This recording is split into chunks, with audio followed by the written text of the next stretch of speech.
지금 우리는 은사에 대해서 배우고 있는데 이 은사 문제는 무엇보다 교회를 하나 되게 하는데 중요하다는 것입니다. 초대교회에서 이 은사를 남용함으로 교회를 하나 되게 하기는커녕 교회를 분열시켰습니다. 그러니까 은사를 남용하면 교회를 분열시키고 은사를 선용하면 교회를 하나 되게 한다는 사실입니다.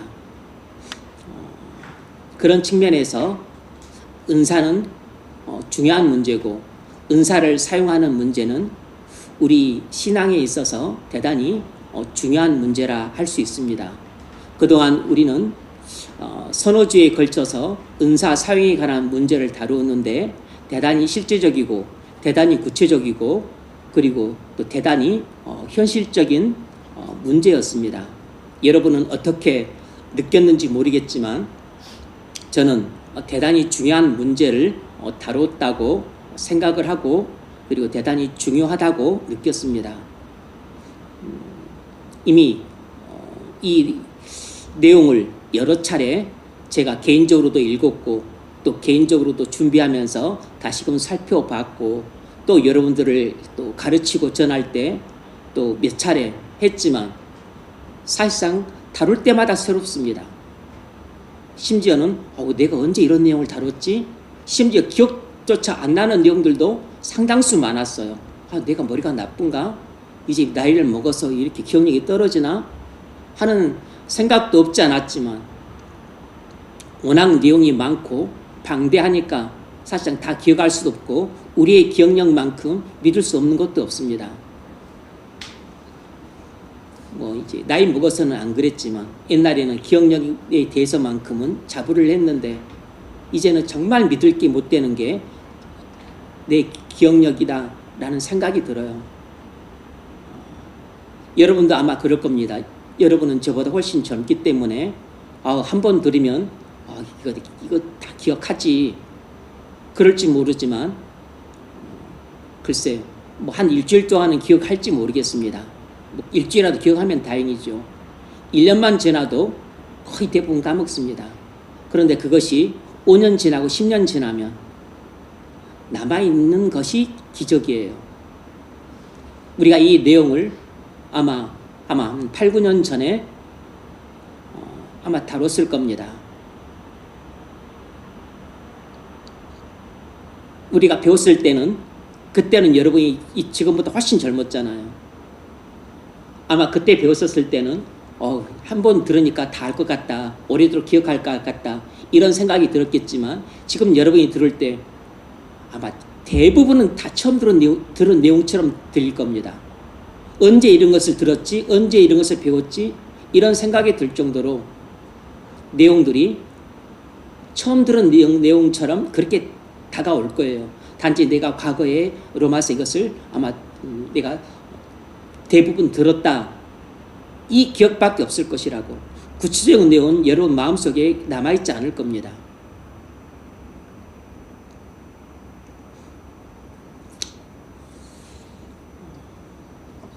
그러므로 여러분들이 과거에 한번 들은 적이 있다고 해서 충분히 내가 아는 내용이야 이렇게 지레짐작으로 듣지 마십시오. 전혀 안 들었던 것보다는 나을 겁니다. 왜냐하면 지금은 기억이 안 날지라도 여러분 무의식에 저장이 되어서 저장이 된 내용들이 다시 들음으로 다시 끄집어 올려져서 그래서 옛날 어렴풋한 아주 희미한 기억과 접촉이 이루어져서 좀 더 기억력이 강화되는 이점이 있을 것이에요. 그런데 과거에 또 안 들었던 사람은 완전 생판 처음 들은 내용이기 때문에 예전에 듣고서 잊어먹은 사람과는 또 완전히 다릅니다. 이해부터가 어렵고 듣는 것부터가 어려워요. 평소에는 우리가 잘 다루지 않는 주제입니다. 은사에 대한 주제 자체를 아예 다루지 않을 뿐만 아니라 또 오늘과 같이 은사를 받는 방식 이런 주제에 대해서는 거의 다루지 않습니다. 그런데 사실상 우리가 신앙생활 하면서 대단히 개인적으로는 관심을 갖는 문제이기도 해요. 그리고 대단히 우리가 교회 생활할 때 실질적인 문제이기도 합니다.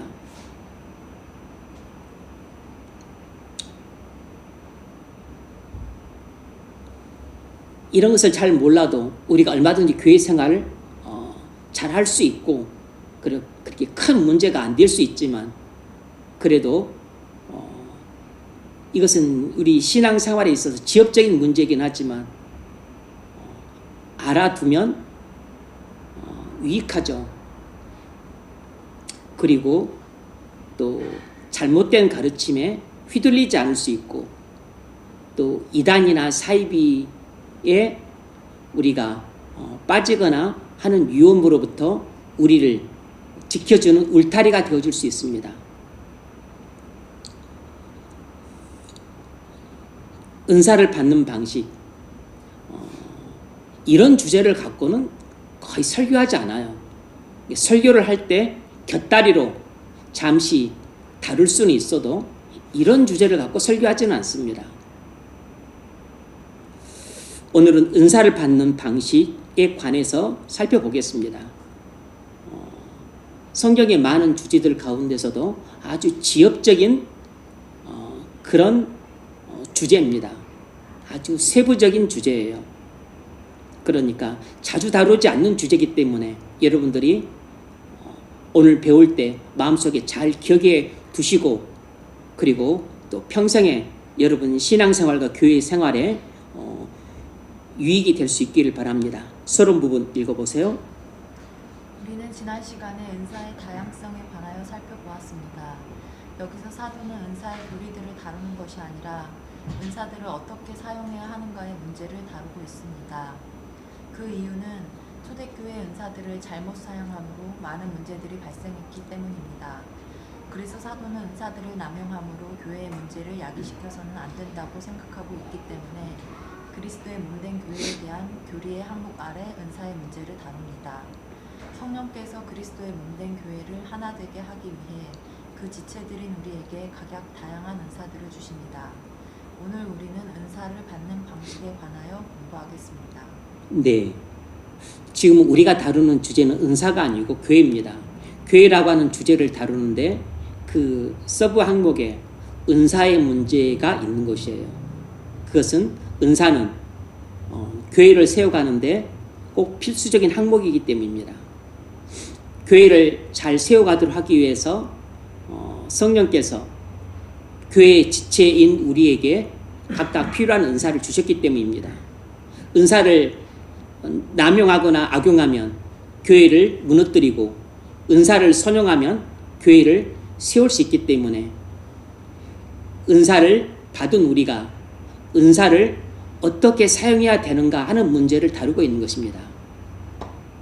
그동안에는 은사를 어떻게 사용해야 될 것인가 하는 문제를 다뤘다면 오늘은 은사를 우리가 어떻게 받을 수 있는가 하는 이 문제를 다룰 것입니다. 첫 번째 문제 읽어보세요. 본문 6에서 8절을 읽으십시오. 어떻게 이 은사들이 우리에게 주어집니까? 신약에서 이 문제가 제기되고 있기 때문에 우리는 이 문제를 피할 수 없습니다. 이 은사들이 우리에게 직접적으로 주어집니까? 아니면 다른 사람을 통해서 간접적으로 주어집니까? 또는 안수함으로 우리에게 주어집니까? 네, 우리는 은사를 어떻게 받습니까? 하는 질문입니다. 성령께서 직접 주시는가? 아니면 안수를 통해서 받는가? 대답은 이것입니다. 우리가 성령의 부으심을 받을 때 성령 받는 것에 해당되는 것이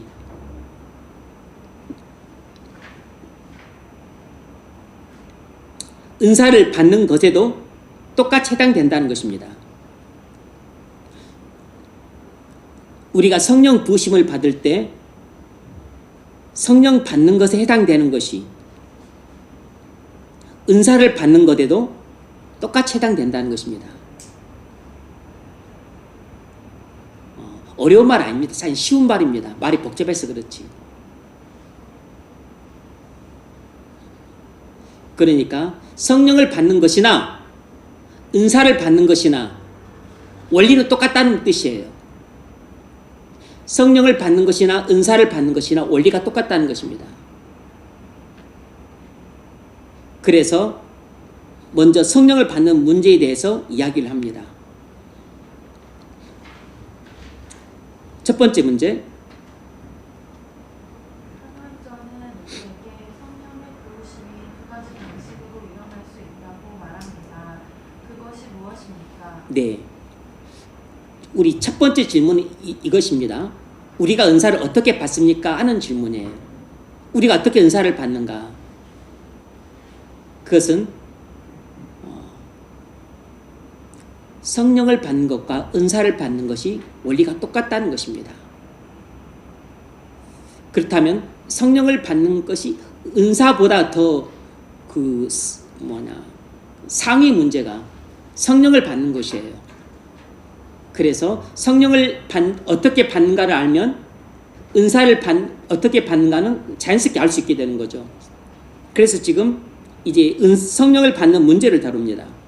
사도행전은 우리에게 성령의 부으심이 두 가지 방식으로 일어날 수 있다고 말합니다. 그것이 무엇입니까? 다시 말하면 성령을 어떻게 받는가 하는 문제예요. 성령을 어떻게 받습니까? 두 가지로 받습니다. 첫 번째는 성령께서 사람들에게 직접 강림하십니다. 성령께서 사람들에게 직접 강림하세요. 그리고 미리 두 번째 이야기합시다. 두 번째는 안수를 통해서 성령이 임합니다. 두 번째는 안수를 통해서 성령이 임해요. 이것이 사도행전에 나오는 우리가 성령을 받는 방식이에요. 우리가 성령을 받는 방식은 사도행전에 두 가지가 나옵니다. 성령께서 직접 임하는 경우와 어떤 다른 사람이 우리에게 안수했었을 때 성령이 임하는 경우, 이 두 가지 케이스가 나옵니다. 자, 첫 번째, 성령께서 우리에게 직접 강림하시는 경우가 있어요. 사도행전 2장 1절, 오순절 성령 강림 때 일어난 사건이 그것이죠. 읽어보세요. 오순절 날이 이미 이름에 그들이 다 같이 한 곳에 모였더니 마치 불의 혀처럼 갈라지는 것들이 그들에게 보여 각 사람 위에 하나씩 임하였더니 그들이 다 성령의 충만함을 받고 성령이 말하게 하심을 따라 다른 언어들로 말하기를 시작하니라. 아멘. 오순절 날 성령 강림이 임했습니다. 성령께서 직접 마가의 다락방에 모인 120문도에게 임했어요. 성령께서 마가의 다락방에 모여서 기도하고 있는 120문도에게 직접 강림을 했습니다. 3절, 마치 불의 혀처럼 갈라지는 것들이 그들에게 보여 각 사람 위에 하나씩 임하여 있더니 성령께서 불의 혀의 모양으로 마가의 다락방에 모여서 기도하고 있던 120명의 사람들에게 임한 것입니다. 사도행전 10장 44절, 이것은 사도 베드로가 고넬료 집에 가서 설교를 하고 있을 때, 설교를 마쳤을 때쯤에 성령께서 고넬료 집안, 사도 베드로 앞에서 설교를 듣고 있는 고넬료 집안 모든 사람들에게 성령이 직접 임했어요. 읽으십시오. 성령이 말씀 듣는 모든 사람에게 내려오시니 베드로와 함께 호날레 받은 신자들이 이방인들에게도 성령 부어주심으로 말미암아 논란이 이는 병언을 말하며. 네. 사도 베드로가 고넬료 집안 사람들이 사도 베드로의 설교를 들을 때, 설교가 마칠 때쯤에 성령이 고넬료 집안 일가에게 성령이 직접 임했습니다. 이처럼 성령은 직접 우리에게 임하실 수 있어요. 두 번째 임하는 방법은 안수를 통해서 성령이 임하는 것입니다. 사도행전 8장 17절, 그들이 내려가서 그들을 위하여 성령 받기를 기도하니 이는 아직 한 사람에게도 성령 내리신 일이 없고 오직 주 예수의 이름으로 세례만 받을 뿐이더라. 이 두 사도가 그들에게 안수하며 성령을 받는지라. 네. 이것은 사도행전 8장 그 사마리아 부흥을 소개하고 있는 대목입니다. 빌립 집사가 먼저 사마리아 지역에 전도를 하고 나서 복음을 믿은 자들에게 세례를 베풀었어요. 이 소식을 듣고 예루살렘 공회가 베드로와 요한을 파송합니다. 그리고서 그들에게 안수받기를 위하여 기도할 때 성령이 이 예수를 믿던 사마리아 신자들에게 성령이 부어졌어요. 두 사도가 그들에게 안수하며 성령을 받는지라.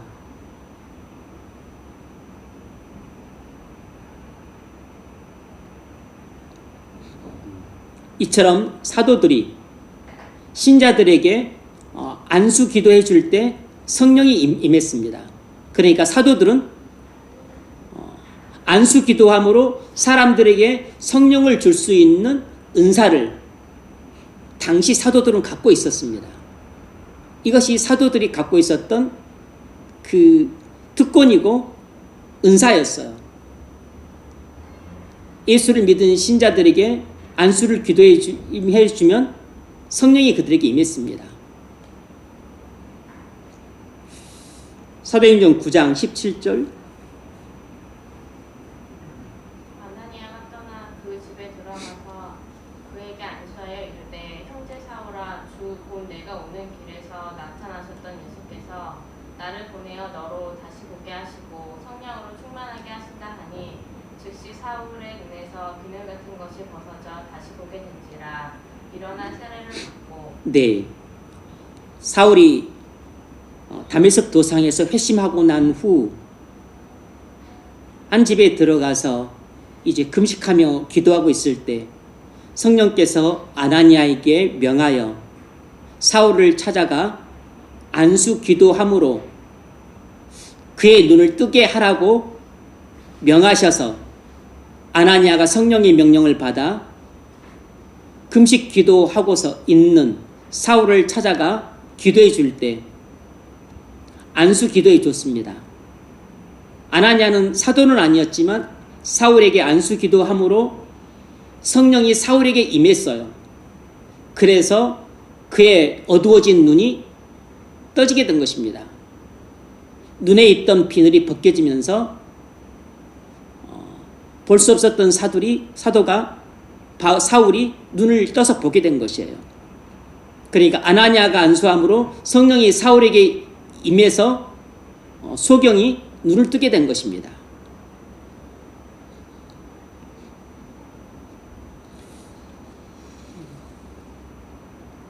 그러니까 꼭 사도만 안수할 때 성령이 임했던 게 아니었던 거죠. 사도행전 19장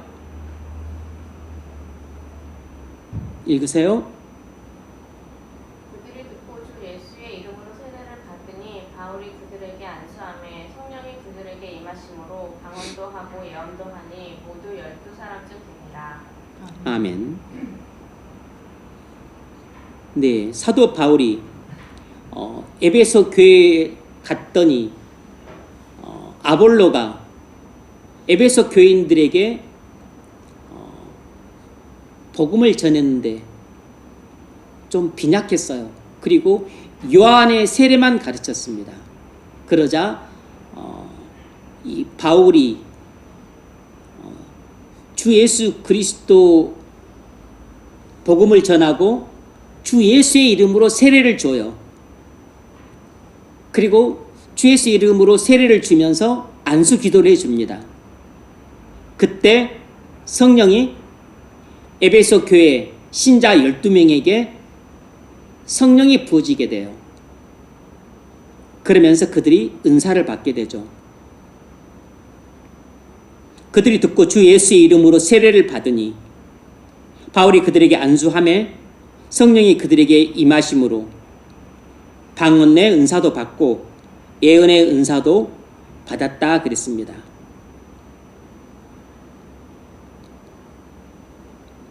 정리하자면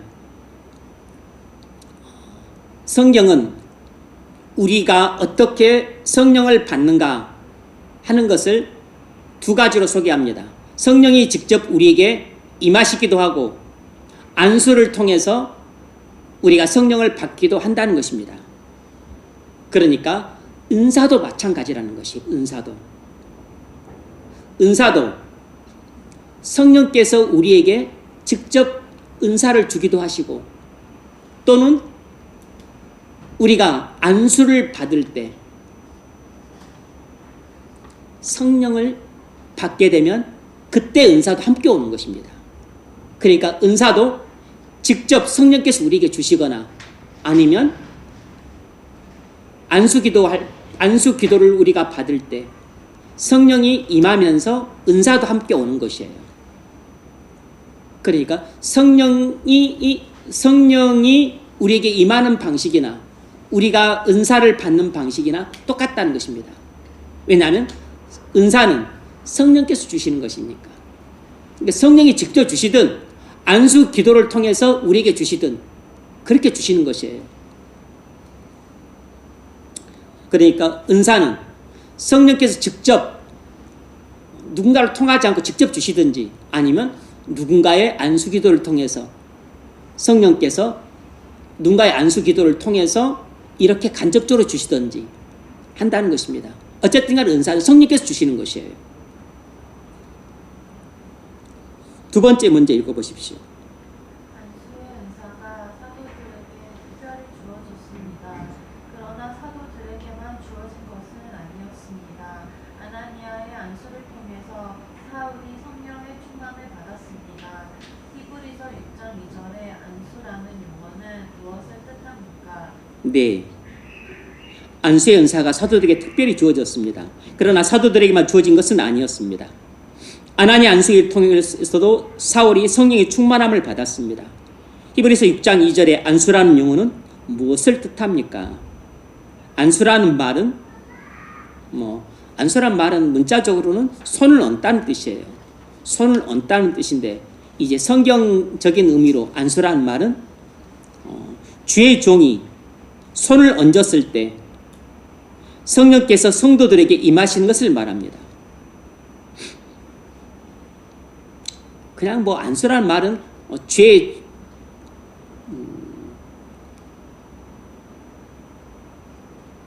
종이 손을 얹었을 때 성령께서 성도들에게 임하시는 것을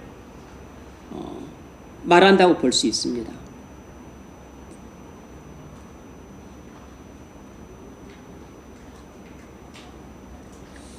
안수 기도한다 그 말은 머리에 손을 얹고 기도한다.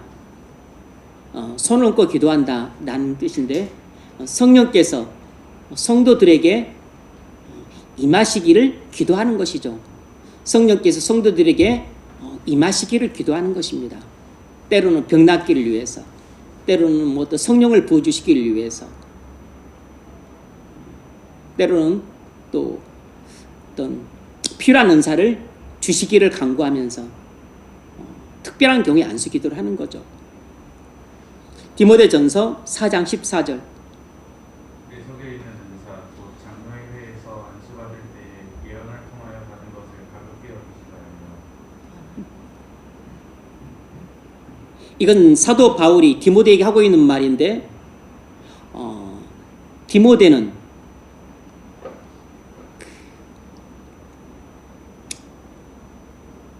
복음 전하는 자로 세움을 받을 때 안수를 받았어요. 그때 안수를 받을 때 은사도 함께 받았다는 것입니다. 네 속에 있는 은사를 가볍게 여기지 말라 그런 것입니다. 그럼 디모데가 언제 은사를 받았는가? 장로의 회에서 안수 받을 때 은사를 받았다는 것입니다. 디모데후서 1장 6절.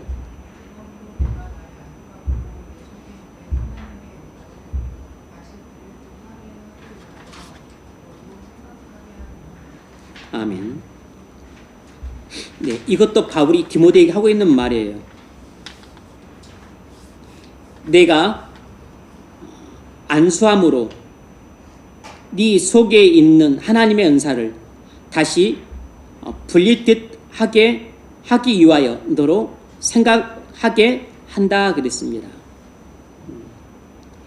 이미 디모데는 안수를 받음으로 은사를 받았는데 다시 한번 지금 만나지 못했지만 영적으로 편지를 보내면서 영적으로 다시 내가 너희 머리 위에 손을 얹고 안수 기도를 한다. 그래서 하나님께서 네가 안수 받을 때 받았던 그 은사를 다시금 불릴 듯 그렇게 일어나게 해서 네가 은사를 사용해서 네가 받은 복음 전하는 자의 직분을 그렇게 충성스럽게 감당할 수 있게 되기를 바란다 라는 뜻으로 이 말을 하고 있는 것입니다. 왜냐하면 지금 디모데는 사도 바울이 로마 감옥에 갇혀 있어서 낙심하고 침체에 빠져 있기 때문이에요. 두려움에 사로잡혀서 지금 움츠러 들었던 겁니다. 왜 그러고 있니? 하나님이 우리에게 주신 것은 두려워하는 마음이 아니고 능력과 사랑과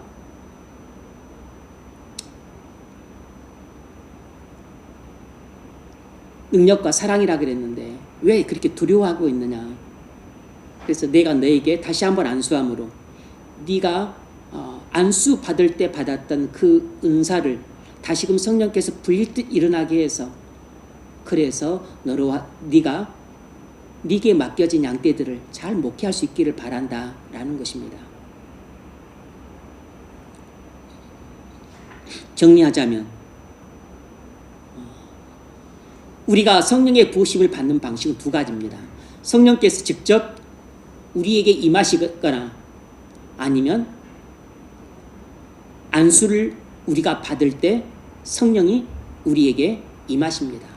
성령이 직접 임하시거나 안수를 통해서 성령이 임하세요. 직접 임하시거나 성령을 통해서 매개를 통해서 임하십니다. 은사도 마찬가지예요. 은사도 성령께서 직접 다이렉트로 우리에게 은사를 주시거나 아니면 우리가 안수를 받을 때 대부분 안수 기도죠. 안수 기도를 받을 때 성령께서 그 안수 기도를 통해서 우리에게 은사를 주시거나 이 두 가지 방법이 대표적인 방법입니다. 우리가 은사를 받는 방법은 두 가지예요. 성령이 직접 주시거나 아니면 성령께서 안수 기도를 통해서 우리에게 은사를 주시거나 사실상 뭐죠? 무조건 성령이 우리에게 은사를 주시는 것입니다. 매개 없이 성령이 직접 주시거나 아니면 안수 기도라는 매개를 통해서 주시거나 이 두 가지예요. 두 가지.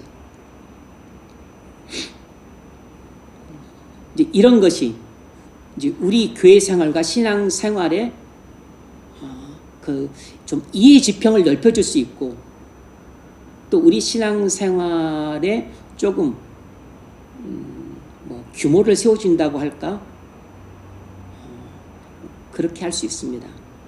이해 지평을 좀 넓혀줄 수 있어요. 두 번째 문제 읽어보십시오. 신약성경은 한 직무가 한 은사를 수반한다고 가르칩니다.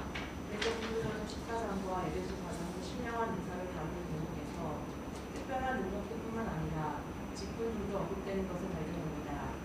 직분에 임명받은 사람들은 이미 은사를 받은 사람들이었습니다.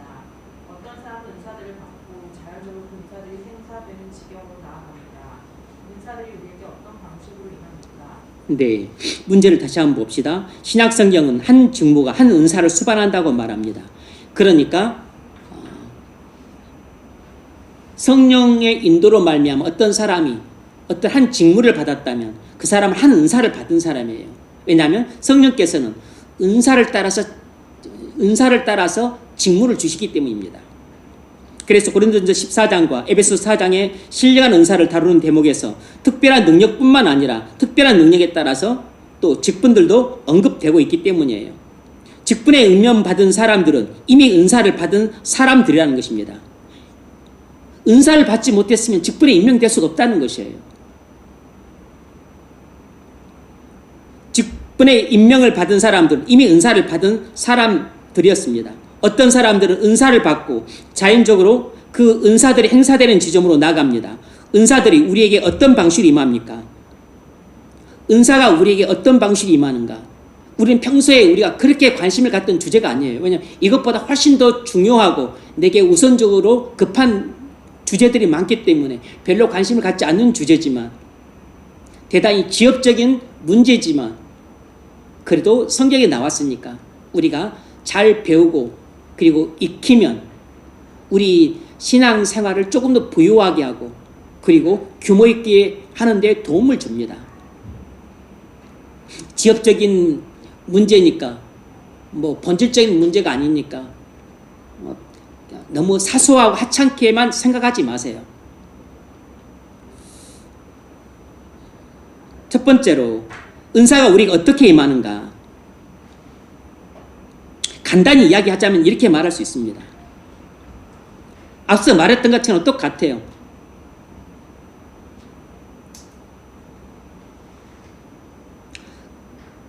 은사는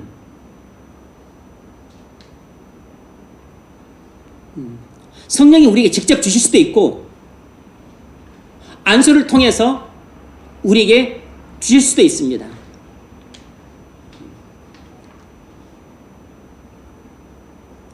성령이 직접 주실 수도 있고 안수를 통해서 우리에게 직접 주실 수도 있어요.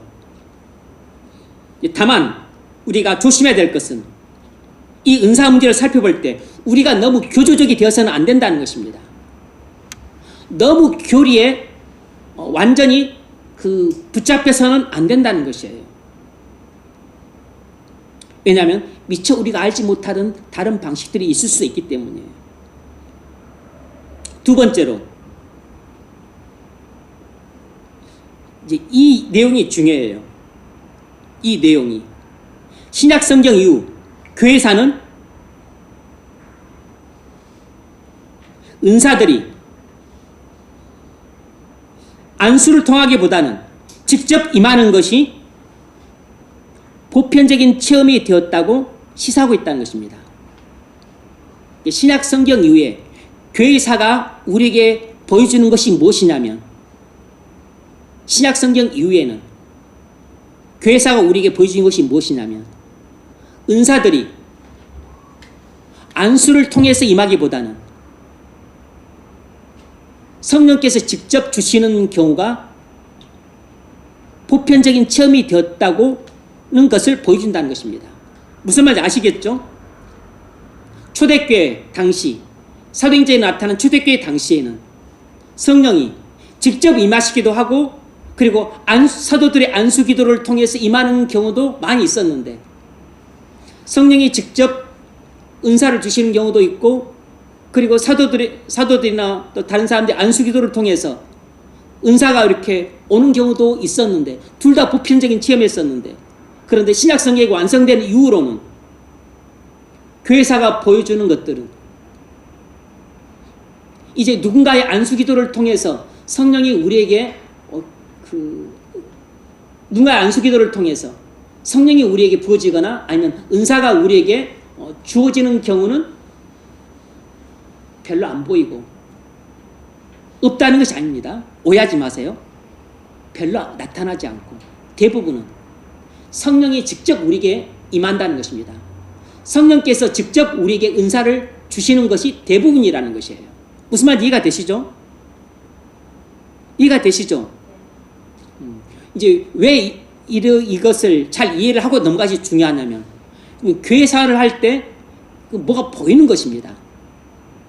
이 지식은 우리의 눈을 밝게 해주는 안경이 되기 때문에, 아 그렇구나. 그래서 교회에서 일어나는 현상, 또 우리 주변에서 일어나는 현상, 또 내게서 일어나는 현상들을 올바르게 이해할 수 있는 안경을 씌워주는 것이에요.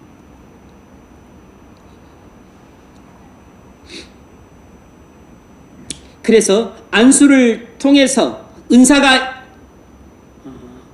임하는 것을 완전히 배제한다는 것은 아닙니다. 안수를 통해서 은사가 임하는 일이 전혀 없다는 것은 아니에요. 그런 일이 대단히 드물다는 것입니다. 로마서 1장 11절을 보면 사도 바울이 내가 너에게 가려고 했는데 로마에 가려고 했는데 그 중요한 목적 가운데 하나가 뭐였냐면 내가 너희들에게 안수 기도해줘서 너희들한테 신령한 은사를 많이 나누어주고 싶었다. 요 이야기를 하고 있어요. 요 이야기를. 제가 로마서 1장을 읽으면서 예전에 많이 놀래기도 했던 대목인데 읽어보세요. 내가 너희 보기를 간절히 원하는 것은 어떤 신령한 은사를 너희에게 나누어 주어 너희를 견고하게 하려 함이니. 아멘. 여러분, 이게 은사가 뭐하고 관련이 있죠? 교회하고 관련이 있어요. 교회하고. 은사는 늘 교회하고 관련이 있어요. 사도 바울이 로마에 그렇게 가려고 했던 것은 로마에 가서 로마에 있는 성도들한테 안수기도의 줌으로 많은 은사들을 나눠주려고 했던 거예요. 그래서 로마 교회를 든든히 세우고 싶었다는 것입니다. 로마 교회를 든든히 세우고 싶었다는 것이에요. 뭐함으로써? 사도 바울이 로마 교회 성도들한테 안수해서 많은 은사를 나누어줘서 그 은사를 갖고 서로를 섬기고 그리고 교회를 잘 섬길 수 있도록 해서 섬기기 위해서 교회를 든든하게 세우도록 돕고 싶었다는 것입니다. 그런데 사도 바울이 로마에 못 갔었죠. 못 갔으니까 이 로마의 교회에 편지를 보낸 것입니다. 로마 교회에 그렇게 가려고 했었는데 하나님이 계속 막으셨어요. 그래서 지금 편지를 보내고 있는 겁니다. 그러면 오늘날에는 지금 좀 전에 말씀드렸던 것처럼 대부분은 성령이 우리에게 직접 임하고 안수를 통해서 성령이 우리에게 임하는 경우는 거의 찾아보기 힘들어요. 마찬가지로 은사도 성령께서 우리에게 직접 은사를 주시지 무슨 안수 기도를 통해서 성령께서 우리에게 은사를 주시는 경우도 대단히 보기 드뭅니다. 그러면 그런 일이 없는가? 아닙니다. 그런 일이 일어나요. 여러분들이 기억하실지 모르겠네. 여러분들이 작년에 읽었던 책, 하나님의 대사라고 하는 책에 보면 그 이야기가 나와요. 하나님의 대사 그 1권 앞부분에 나옵니다. 1권 앞부분에. 제가 이 말씀을 준비하면서 그게 기억이 나서 제가 좀 확인해 보려고 제가 기억을 더듬으면서 이제 준비를 했는데 확인차 제가 다시 찾아봤는데 그게 그 3권 중에 1권 맨 앞부분에 나오더라고. 김하중 대사님 회심 이야기할 때 그분이 47살에 중국 무역대표부에 베이징에 가 있었었는데 그의 베이징 대학을 다니던 2학년 딸이 아빠 할 말이 있어요. 무슨 이야기냐? 아빠 이제부터 예수 믿고 교회 나가셔야 됩니다. 뭔 소리냐? 이제 아빠 위해서 기도하겠어요. 금식 기도하랍니다. 금식 기도 해라. 딸이 자기 앞에서 3일이나 밥을 안 먹고 금식 기도를 하니까 아빠가 너무 마음이 아파. 그래, 내가 교회에 나가겠다. 금식 그만해라. 그래서 교회를 나갔는데 집에서 한국에서 형님한테 연락이 왔습니다. 어머니가 지금 임종 직전이다.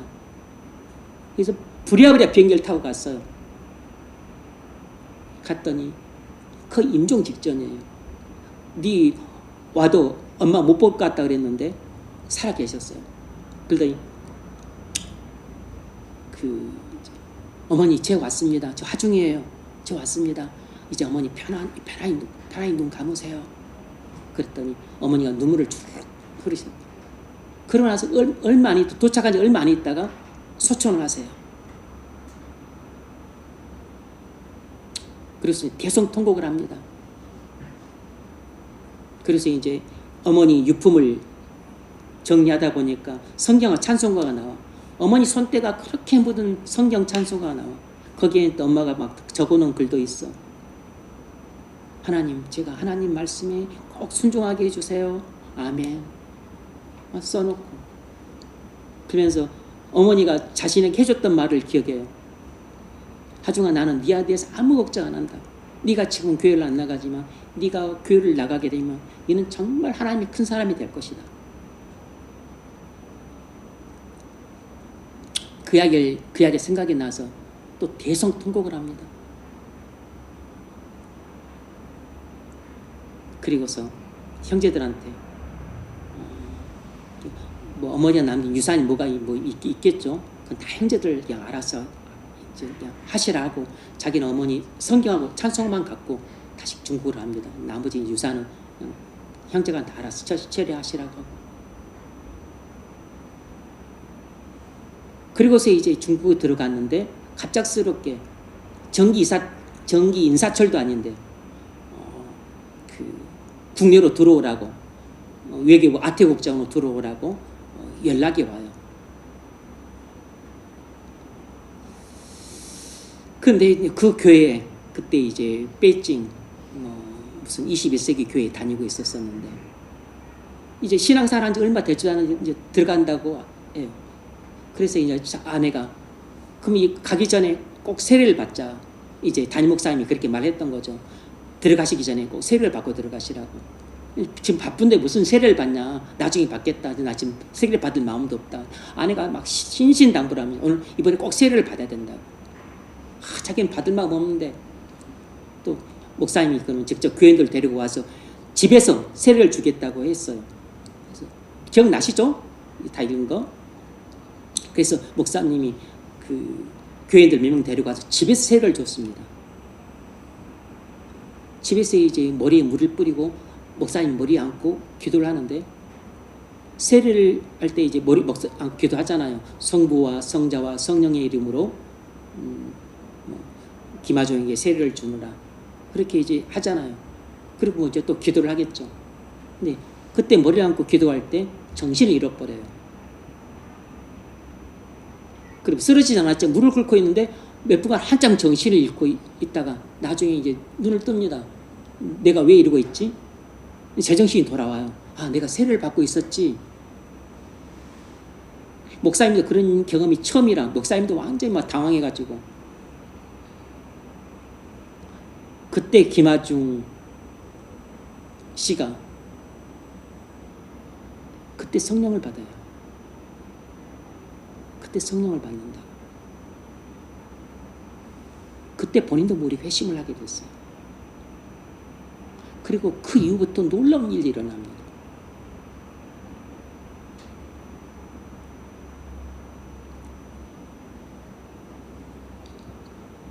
어떻게 김하중 씨 어떻게 성령을 받고 은사를 받았죠? 안수기도를 받을 때. 근데 제가 뭐 나중에 뭐 이야기를 하겠습니다만 여러분 우연 같지만 이 세상 우연은 없어요. 여러분 이렇게 회심을 하고 이렇게 성령을 받고 그리고 김하중 장로님이 놀라운 은사들이 나타나잖아요. 엄청나게 놀라운 은사들이 나타난다고. 그게 성령을 받을 때 그 성령께서 안수기도를 받을 때 성령께서 임하셨고 그리고 성령께서 또 많은 은사들을 주셨어요. 그럼 본인의 의지랑 관계없이 없지만 어떻게 이런 일이 일어났을까? 이렇게 조금만 힘 받아 금방 알 수 있습니다. 자기 어머니 권사님의 눈물 어린 수십 년간의 기도가 쌓여서 축적이 됐던 거라고. 그래서 그냥 고등학교 때는 그렇게 교회 나가고 어찌 하다가 대학교 들어가면서부터 30년 이상 교회를 안 나갔잖아요. 30년 가까이 교회를 안 나갔다고.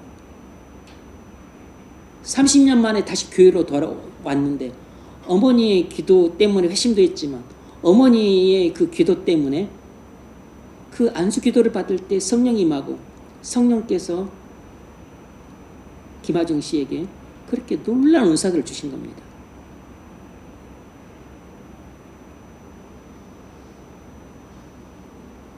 그래서 나중에 이제 그 청와대 들어가서 의전 비서관 할 때도 대통령한테 보고하기 전에 꼭 기도를 하고 가고 기도를 안 하고 가면 다시 들어갔다가 다시 빠꾸해가지고 다시 기도하고 다시 또 청와대로 다시 또 대통령 앞에 서고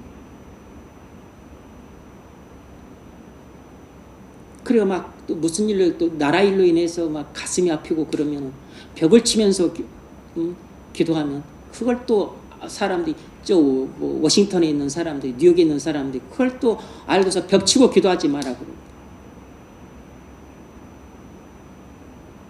그리고 막 또 그 뭐죠, 황장엽 뭐 망명 사건 일어나고 있었을 때 성령이 주신 은사 가지고 문제가 다 해결되잖아요.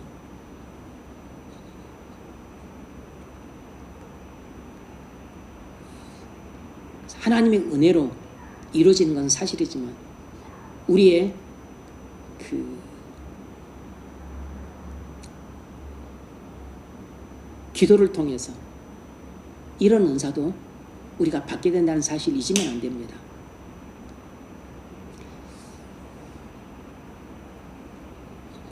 또 하나 예를 들고 싶은데 뭐냐면 제가 그 선교사님 이름을 까먹었는데 제가 해림교에 있었을 때 어떤 한 선교사님이 태국에서 그 잠깐 사역을 했었는데 태국에서 사역할 때 어떤 한 남자를 만났어요. 그리고 그 남자한테 모르는 남자였습니다. 그 남자는 어디 가게에서 만났는데 그 사람한테 복음을 전했습니다. 그 사람이 복음을 들었어요. 예수를 믿겠느냐 믿겠다고 그랬습니다. 그래서 영접 기도를 시켰어요. 그리고 나서 이제 머리에 손을 얹고 기도를 해줬습니다. 간절히 기도를 해줬는데 기도가 끝났는데 이 남자가 그 전까지는 예수의 예자도 모르던 사람이었었는데 그 우리 한국 사람이었어요. 키도 작고 얼굴 까무잡잡하고 한국 사람이었었는데 그 사람이 눈물 콧물을 펑펑 흘리며 울더라는 것입니다.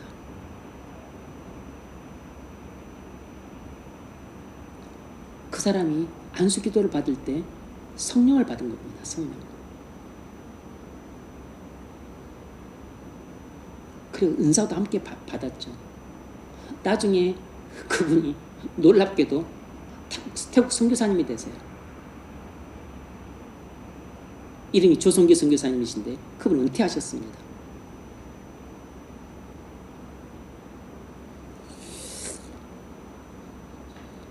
그러니까 오늘날에는 지금 마틴 로존스 목사님 말씀하신 것처럼 교회사가 보여주는 확실한 증거 중 하나는 오늘날에는 안수를 통해서 성령을 받는 경우는 드물어요. 대부분은 성령께서 직접 우리에게 임하십니다. 마찬가지로 오늘날은 안수를 통해서 은사를 받는 경우 드물어요. 대부분은 성령께서 직접 우리에게 임하시고 그리고 성령께서 직접 우리에게 은사를 주세요. 그런데 안수를 통해서 그런 일이 전혀 일어나지 않는 것은 아니에요. 지금도 가끔씩은 일어나요.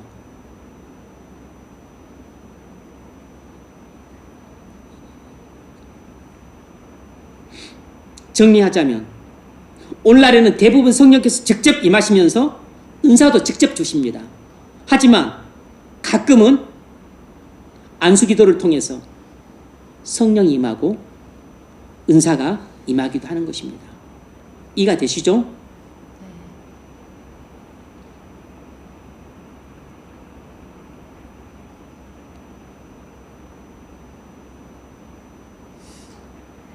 물론 성령이 임하고 은사가 임하는 것이 꼭 누군가의 기도가 있어야지만 된다. 그런 법은 없지만 뭐 성령의 주권적인 그 권세와 뜻을 따라서 이루어지는 일이니까.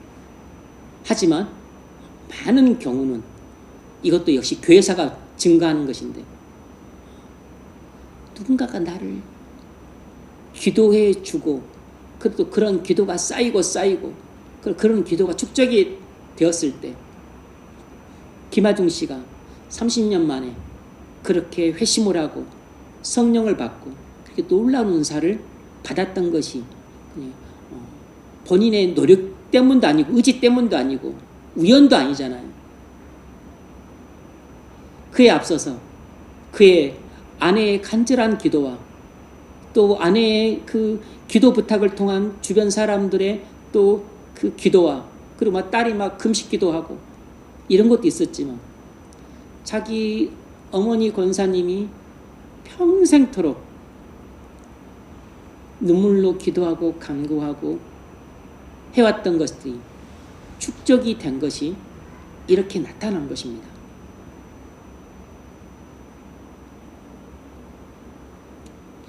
그래서 여러분 기도를 우습게 여기지 마십시오. 그래서 우리가 자식을 위해서 해줄 수 있는 최고의 그 선물, 그리고 자식에게 남겨줄 수 있는 최고의 유산은 늘 기도라는 것을 잊으시면 안 됩니다.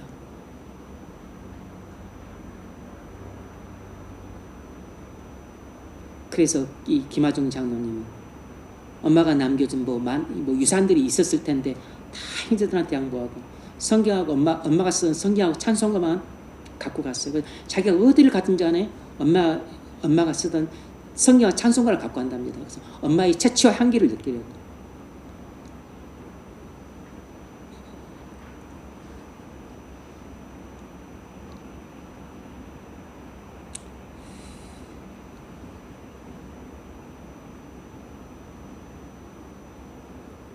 누군가가 여러분을 위해서 기도해 주는 것이 언젠가 열매를 맺습니다.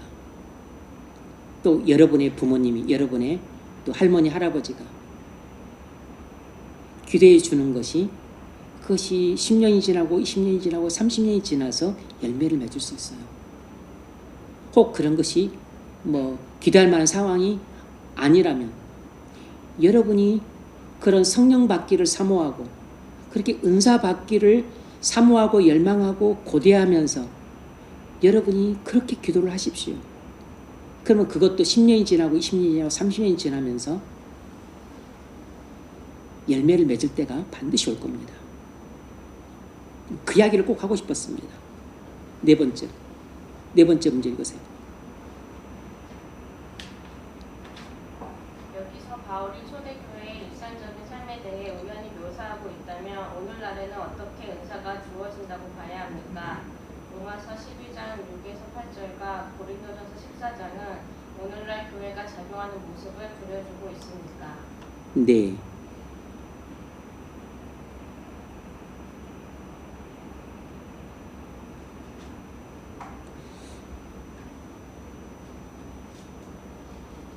바울이 초대교회 일상적인 삶에 대해 우연히 묘사하고 있다면 오늘날은 어떻게 은사가 주어진다고 봐야 되는가? 먼저 잠깐 부정적으로 이야기를 하자면 어떤 사람들이 이렇게 말합니다. 틀린 이야기예요. 틀린 이야기입니다. 사도행전에 나온 가르침은 지금 우리랑 상관없다. 이 로마서 12장 말씀이나 고린도전서 14장 말씀은 우리에게 해당이 안 된다. 그건 성경을 갖기 전 초대교회만 해당되는 이야기다. 이렇게 말하는 사람들이 많아요. 뭘 말해주는 거죠? 은사 중단론을 말하는 겁니다. 은사 중단론. 성경 본문을 이렇게 본다면 보는 사람들이 많죠. 그래서 오늘날 우리와의 관련성을 배제시킵니다. 그래서 종교개혁 이후나 웨스트민스터 신앙 고백 이후부터 우리 생각을 출발시킨다는 것입니다.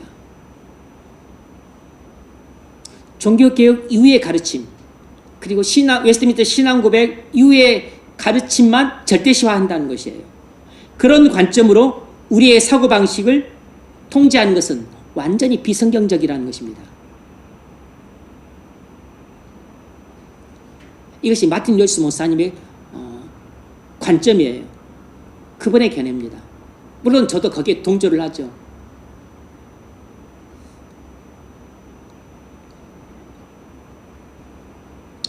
왜 그렇게 말하는 게 틀렸냐면 이제 은사, 주성론 쪽의 입장에서 이야기를 한다면 만약 그렇게 말한다면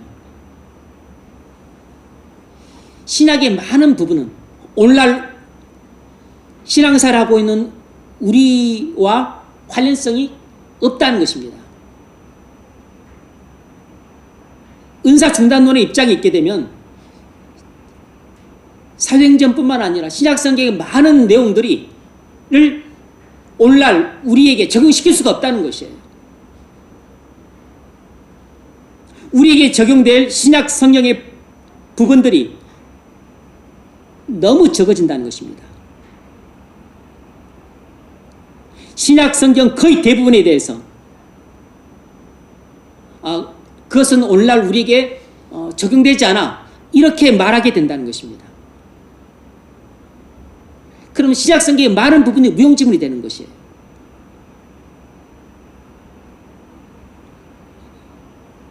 그러므로 이 본문은 오늘날 우리에게도 적용되고 있다고 보는 것이 옳다는 것입니다. 그러면 왜 은사 중단론이 나올까요? 초대교회처럼 그런 현상들이 아주 강력하고 뚜렷하고 그리고 보편적으로 나타나지 않기 때문이에요. 아주 간헐적으로 드물게 그리고 또 지역적으로 나타나고 있으니까 이걸 은사가 지속된다고 하기보다는 은사가 중단됐다고 보는 것이고, 그리고 이제 또 이건 약간 이제 앞서 말씀드렸던 것처럼 교조적인 그런 태도를 취하고 있는 것으로 보여지는 것입니다. 너무 교리에 붙들려서 그래서 자신이 세운 교리에서 벗어나는 것은 일체 받아들이려고 하지 않는 것입니다. 교조적이 되는 것이에요.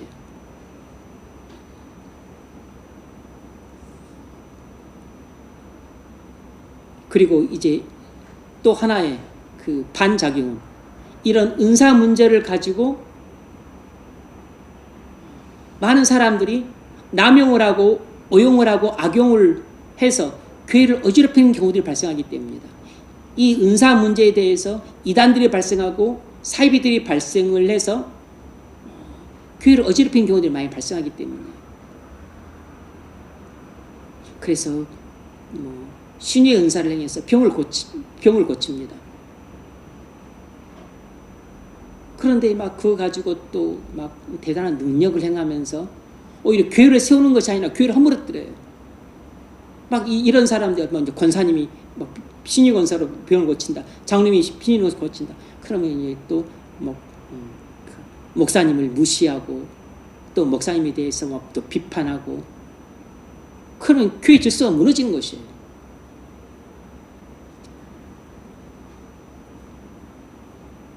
또 목사가 병을 고치면 그걸 가지고 아주 그냥 또 자신의 권세를 또 드러내고 자기가 엄청나게 대단한 사람인 것이냐 또 자신을 높이고, 그래서 오히려 은사 때문에 교회가 하나가 되고 세워지는 게 아니라 은사 때문에 교회가 질서가 무너지고 혼란에 빠지고 오히려 교회가 막 분열이 돼. 그래서 이것은 성령이 주신 은사가 아니라 악령이 주는 은사다. 이제 막 이런 식으로 매도를 하는 것입니다. 은사 이거 오히려 그냥 차라리 없는 것만 못하다. 있으니까 오히려 교회가 더 혼란에 빠지게 되고 무질서해지고 교회가 뭐 세워지기는커녕 세워진 교회도 허물어뜨린다. 은사 때문에 부작용들이 너무 많이 발생을 하니까 이런 반작용으로도 이런 견해가 득세를 하게 될 여건을 주는 것입니다.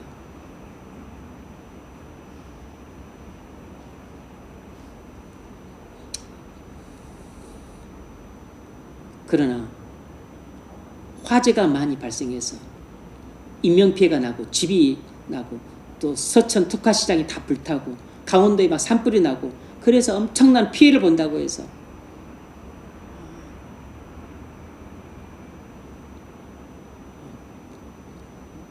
불은 없다 그렇게 말할 수 없는 거잖아요. 불은 나쁘다 그렇게 말하면 안 되잖아요. 그건 우리가 불을 잘못 다뤄서 발생한 재앙이지. 은사도 초대교회 때도 잘못 사용해서 초대교회 때 엄청난 혼란을 야기시켰습니다. 마찬가지로 은사를 잘못 사용하면 오늘날 교회도 엄청난 혼란을 야기시켜요.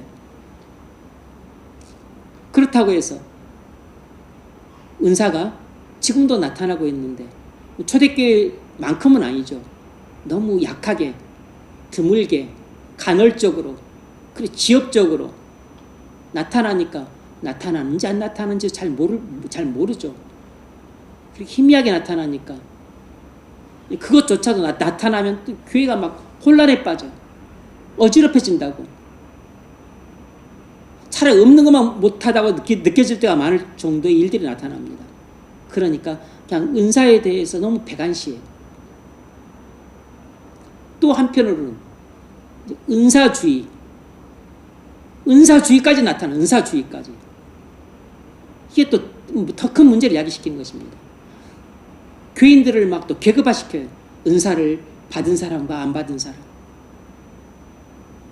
또 은사 중에서도 뭐 또 방언을 받은 사람, 또 병고침을 받은 사람.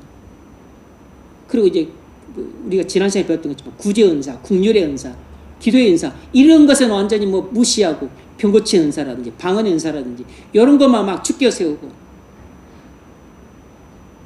그리고 은사를 받은 사람만 무슨 뭐 마치 성령을 받은 진짜 교인이고 은사를 안 받은 사람은 아주 하급 교인이고 뭐 이런 식의 은사주의가 일어나고 하니까 이것도 엄청난 병폐야. 아무튼 은사 이야기만 꺼내면 이제 목회자들이 막 골머리를 앓아. 이거 막 교회에 골칫덩어리야. 반감이 생기는 거죠. 그래서 은사는 오늘날 은사는 없다. 이 소위 말하는 은사라고 하는 것은 오늘날에는 성령이 주시는 것이 아니라 이건 악령이 주시는 거고 성령이 주시는 은사는 이제 없다. 끝났다. 중단되었다. 이런 입장에 서기 쉬운 것입니다. 하지만 초대교회처럼 그렇게 은사가 왕성하게 부어지진 않지만 아주 간헐적으로 그리고 또는 지엽적으로 그것도 아주 약하게 그리고 아주 부분적으로 드러나긴 하지만 은사가 완전히 중단된 것은 아니다. 은사는 오늘날에도 지속된다 라고 하는 것이 조나단 에드우즈 그리고 또 마틴 루즈 목사님 이쪽 견해라고 보시면 됩니다. 우리 개혁주의에서는 조금 더 주류는 조금 더 대세는 은사 중단론 쪽의 입장이에요. 은사 중단론 쪽 입장. 화란의 개혁주의, 대륙의 개혁주의는 대부분 은사 중단론의 입장에 있다고 볼 수 있습니다. 이제 영국의 청교도 이쪽 개혁주의 쪽인데 이쪽도 전부 뭐 은사 지속론은 아니고 이쪽도 은사 중단론도 있고 은사 지속론도 있죠. 그러니까 은사 지속론이 입장이 그렇게 많지 않습니다. 이건 우리 이제 우리 개혁주의 쪽 입장이고 뭐 무슨 감리교라든지 성결교라든지 또 성경에서 나오는 오순절 집단이라든지 이제 이런 쪽은 대부분 은사 지속론입니다. 이쪽은 물론 감리교에서 다 그런 건 아니지만 지금 우리 개혁주의 쪽에서도 이렇게 입장이 갈리는데 우리 개혁주의 쪽에서는 은사 중단론이 조금 더 대세에 속해요. 은사 지속론 쪽 입장은 우리 개혁주의에서 많지 않습니다. 예전에도 말씀드렸던 것처럼 우리 총회 교단 신학교에서도 뭐 조직 신학자들 입장도 다릅니다. 성경 신학자 입장도 다르고 조직 신학자들은 아무래도 교리에 집착을 하기 때문에 이분들은 은사 중단론 입장에 많이 서요. 그래서 이제 이분들이 배웠던 신학이 그런 거니까 그 비비 워필드, 굿프린스 신학계 비비 워필드 조직 신학 교수라든지 그리고 또 밑에 뭐 찰스 하츠라든지 그분들 제자들이 나중에 이제 웨스트민스터 신학교 조직 신학 교수가 됐기 때문에 이쪽도 대세가 은사 좀 중단론 쪽에 있죠. 근데 비비 워필드라든지 찰스 하츠라든지 그리고 또 이 웨스트민스터 신학의 조직 신학 교수였던 분들도 대체적으로 신학적 성향은 영국 청교도 개혁주의 신학적 성향을 가진 분들이에요. 영국 청교도 그 신학 성향을 가진 분들이라고. 그러니까 청교도라고 해서 다 은사 지속론은 아니고 청교도라 청교도일지라도 은사 중단론도 있고 지속론도 있는 것입니다. 은사 중단론도 이단이 아니고 지속론도 이단이 아니에요. 뭔지 아시겠죠? 이건 지엽적인 문제니까 이건 얼마든지 우리가 견해차를 인정할 수 있습니다. 5번째 문제 읽으십시오. 여기서 사도는 로마에 있는 교회를 향해 그들이 어떻게 적용해야 하는지 일러주고 있습니다. 사도들이 갖고 있었던 특별한 지위는 무엇입니까? 4번 문제의 끄트머리에 오늘날 교회가 작용이 아니고 적용입니다. 적용. 네, 적용하는 5번째 문제. 여기서 사도는 로마에 있는 교회를 향해 그들이 어떻게 적용해야 하는지를 일러주고 있습니다. 첫 번째, 사도들이 갖고 있었던 특별한 지위는 무엇인가? 교회는 사도와 선자들의 가르침 위에 세워졌습니다. 그러니까 사도는 교회의 터예요. 교회의 터. 에베소 2장 20절. 너희는 사도들과 선지자들의 터 위에 세우심을 입은 자라. 아멘. 교회의 터는 사도들과 선지자들입니다. 사도들의 가르침은 성령의 영감을 받아 정확 모호했기 때문에 사도와 선지자들의 말씀이 교회의 기초가 되었습니다. 사도와 선지자들의 가르침이 교회의 기초가 되었어요.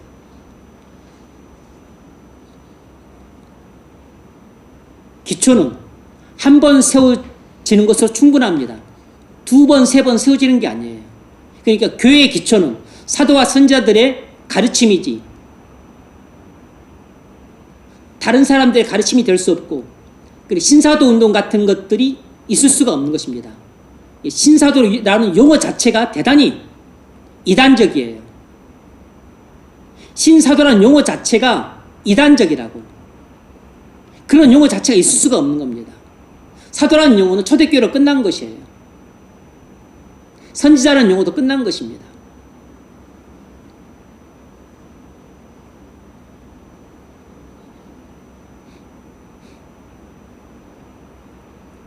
두 번째 문제. 신약 성경에 나오는 복음 전도자들은 누구입니까? 사도들의 대리자입니다. 신약 성경에 나오는 복음 전도자들은 사도들의 대리자예요. 복음 전도자는 사도들의 대리자입니다. 대리자.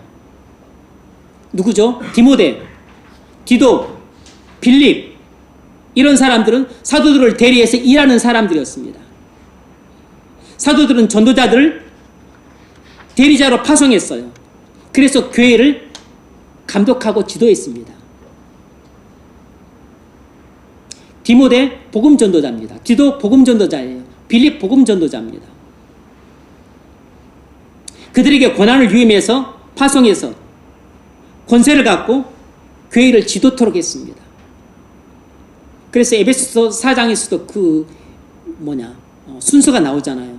사도들과 선자들과 복음 전하는 자들과 목사와 교사를 세웠으니 이는 그들로 하여금 너희를 온전케 하며 봉사일을 하게 하며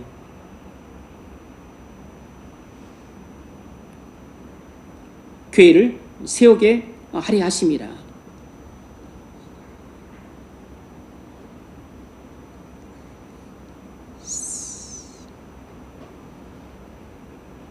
사도행전 20장 28절 아닙니다. 네. 6번째 문제.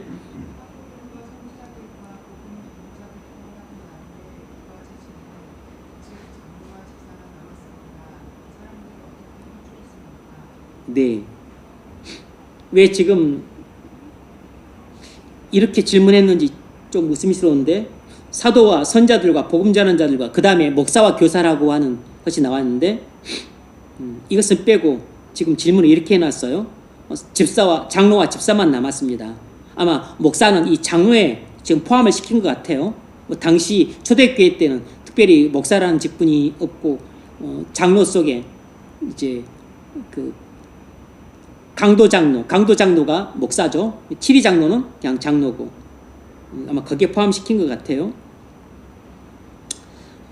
장로와 집사만 남았습니다. 이 사람들을 어떻게 선출했습니까?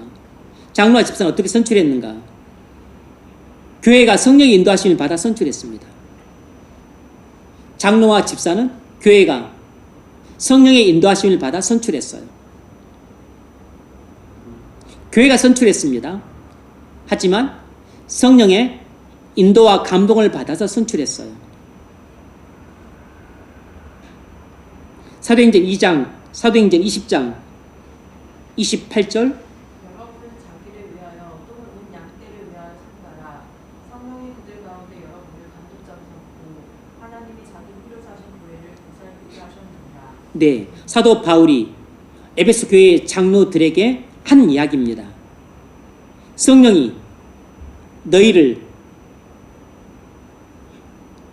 에베소 교회 교인들 감독자로 삼았다는 것입니다. 성령이 너희를 감독자로 삼았다는 것이에요. 그러면 그 장로들은 누가 뽑았을까요? 교인들이 뽑았습니다. 그러면 누가 그들을 장로로 택했을까요? 성령이 택했습니다. 성령이 많은 교인들 중에서 너희를 장로로 세웠다는 것입니다. 사도행전 6장 3절 형제들아 너희 가운데에서 성령과 지혜가 충만하여 칭찬받는 사람 7을 택하라. 우리가 이 일을 그들에게 맡기고. 아멘. 7 집사를 누가 뽑았습니까? 교인들이 뽑았어요. 성령이 충만하고 칭찬받는 사람 7명을 교인이 뽑았습니다. 그러면 교인이 뽑았지만 성령의 인도와 감동을 받아서 교인이 뽑은 것이에요. 성령의 인도와 감동을 받아 교인이 뽑은 겁니다. 그 점을 잊지 마셔야 됩니다. 그래서 자세하게 보여주는 것이 이 사도행전 13장입니다. 읽으세요. 진선연 사도행전 13장 안디옥 교회에 선교사들과 도사들이 있으니 곧 바나바와 니게르라 하는 시몬과 구레네 사람 루디오와 불공한 헤롯의 적동생 마나엘과 및 사울이라. 주를 섬겨 금식할 때에 성령이 이르시되 내가 불러 시키는 일을 위하여 바나바와 사울을 따로 세우라 하시니. 네, 뭐라 그랬습니까? 성령께서 안디옥 교회의 모든 성도들에게 이렇게 지시를 내렸어요. 바나바와 바울을 따로 세우라. 선교사로 파송할 목적이었습니다. 내가 불러 시키는 일을 위하여 내가 저들을 선교사로 파송할 것이니까 두 사람을 선교사로 따로 세우라. 3절 이에 금식하며 기도하고 두 사람에게 안수하여 보내니라. 아멘. 그러자 성령의 지시를 따라서 온 교회가 두 사람을 안수해서 선교사로 파송을 합니다. 여기에 뭐가 들어가 있죠? 금식하고 기도하고. 그러니까 교회가 장로들을 뽑고 안수 집사를 뽑고 뭐 또 누구죠? 권사를 뽑고 이렇게 뭔가 임직을 행하는 중요한 일을 하려고 할 때는 어떻게 해야 될까요?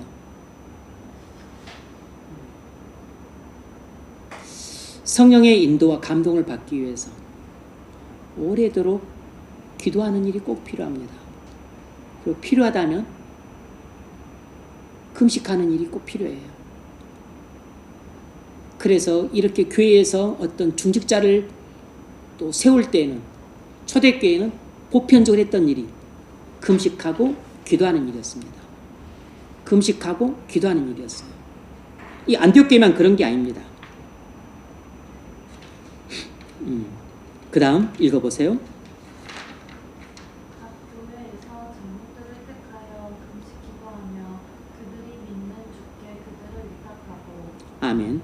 이 일은 어디서 일어났냐면 이제 바울과 바나바가 전도 여행을 할 때 돌아다니는 교회마다 이제 또 교회를 세우고 교인들 중에서 이제 그 교회를 감독할 장로들을 세웠습니다. 그럼 누가 이 장로들을 선출했을까요? 교인들이 뽑습니다. 교인들이 선출해요. 하지만 이제 그들을 안수해서 장립하는 일은 사도들이 했습니다. 각 교회에서 장로들을 택하자 사도가 그들에게 안수해서 그들을 장로로 장립을 해줬습니다. 그때 무슨 일을 했냐고? 금식하고 기도하면서 그 일을 했던 것이에요. 왜냐하면 그 일이 너무 중요한 일이니까. 그래서 교회에서 아주 크고 중요한 일을 할 때는 항상 오래도록 기도하고 그리고 필요하다면 금식하면서 준비하는 일이 꼭 필요합니다. 교회에서 임직하는 일 아주 중요하잖아요. 그런 일은 오래도록 기도로 준비하고 그리고 필요하다면 금식까지 하면서 준비를 꼭 해야 돼요.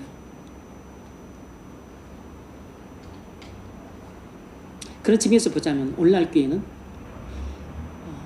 피택하고 무슨 또 피택하고 또 임직하고 하는 일들을 그냥 교회의 무슨 즐거운 행사처럼 너무 좀 쉽게 하는 경향이 있는 것 같아요.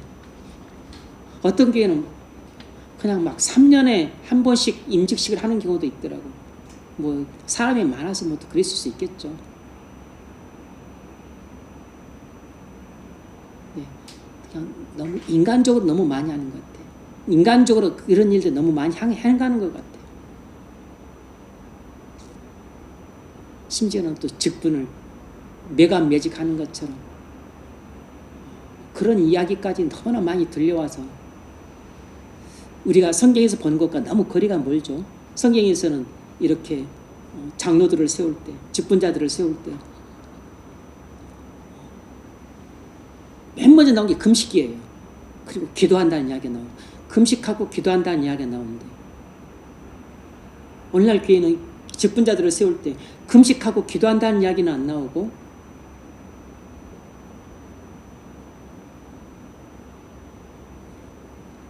장로 받으려면 작은 교회는 1,000,000원, 뭐 또 안수 집사는 500, 권사는 300, 큰 교회는 뭐 장로는 5,000, 안수 집사는 3,000, 권사는 1,000. 그런 이야기만 자주 들려오는 것 같아요. 저는 들으려고 그런 게 아닙니다. 앉아 있어도 그냥 가만히 그런 얘기가 들려와. 편들이 작은 교회도 뭐 장로 임직받는데 2,000, 2,500은 그렇더라 하더라고.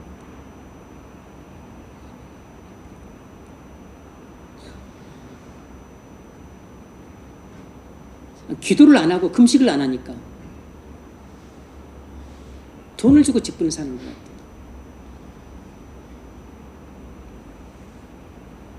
그 앞으로 그 사람들은 교회에서 엄청 봉사할 사람들인데 교회를 위해서 지금까지도 헌신해 왔겠지만 이제는 더욱 전적으로 헌신을 해야 될 사람들인데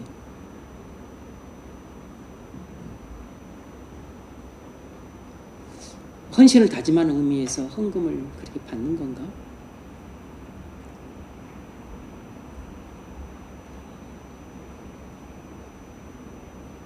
정리하자면 오늘날에도 로마 교회와 영국 국교회는 감독만이 장로를 세울 수 있다고 주장을 합니다.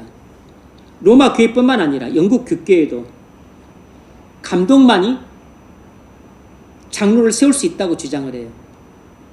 로마 교회는 여러분 로마 교회는 어떤 집단인지 아시죠? 로마 교회는 속은 개신교고 겉은 로마 교회예요. 그러니까 교리적인 측면에서는 프로테스탄트고 그리고 외양 의식적인 측면에서는 로마 교회 구교를 그대로 따르고 있습니다. 그래서 그들은 뭐 신부라고 부르고 사제라고 부르고 또 주교 대주교라고 불러요. 그래서 그들도 로마 교회처럼 막 무슨 관을 쓰고 의복이 화려합니다. 이게 영국 국교회는 헨리 8세가 그냥 정치적인 의도로 그렇게 영국 수장령을 내려서 만든 그 어거지 시스템이죠. 그러니까 이건 뭐 로마 교회도 아니고 개신교도 아니고 그냥 어정쩡한 좀 괴물 같은 산물이에요. 괴물 같은. 물론 그래도 그 국교회에서 훌륭한 분들이 안 나왔던 것은 아닙니다. 어쨌든 그것도 교리적으로는 개신교입니다. 그러나 신약에 의하면 직분자들은 교회 지체들에 의해서 선출되었어요.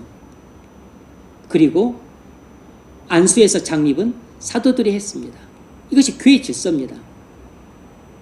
장로나 집사는 교회 구성원들이 누가 성령 충만한가, 그리고 누가 또 참 훌륭한 사람인가, 또 칭찬받는 사람, 누가 또 지혜로운 사람인가, 이것을 성령의 인도와 감동을 받아서 교회 지체들이 그렇게 선택을 해요.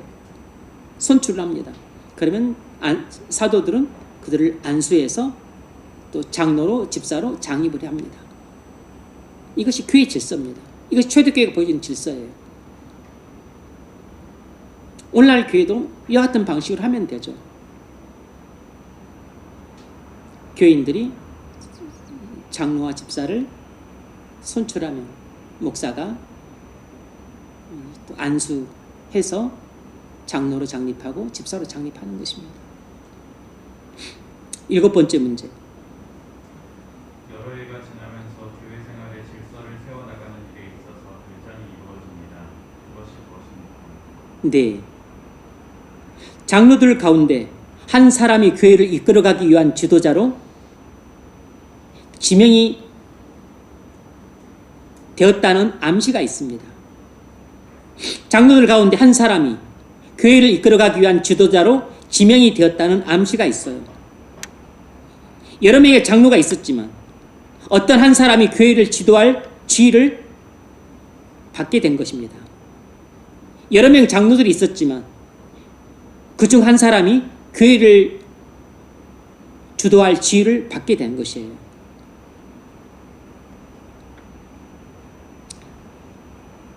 사도행전 15장 25절을 보면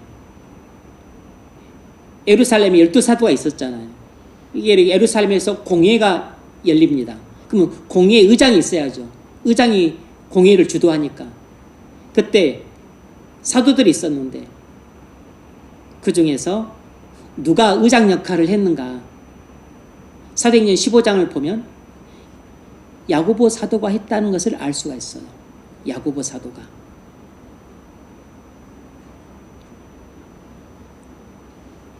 당시 안디옥 교회에서 그 신앙 문제가 발생했습니다. 어떤 예루살렘에서 온 어떤 거짓 교사가 안디옥 교회에 와가지고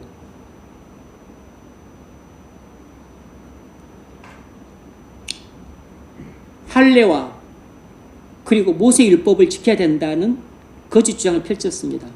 예수를 믿음으로만 구원받는 게 아니고 할례를 받아야 되고 예수를 당연히 믿고 예수를 당연히 믿어야 되지만 믿음으로만 구원받는 게 아니고 할례도 받고 모세율법도 지켜야 된다고 가르침을 전했습니다. 그런데 사도 바울이 반발했어요. 그래서 그 문제를 예루살렘 공회로 가져가서 논의했습니다. 그러자 예루살렘 공회가 열렸어요. 그때 사도 바울이 개진한 의견을 듣고서 이제 뭐 또 베드로를 비롯해서 많은 사람들이 그 주장 잘못됐다. 우리도 지키지 못할 모세율법을 왜 이방인들한테 지키라고 하느냐 하면서 예수를 믿음으로만 구원받는다. 이제 그런 이야기를 하니까 이제 결국 나중에 야고보 사도가 나서서 의견들을 딱 정리합니다. 그래서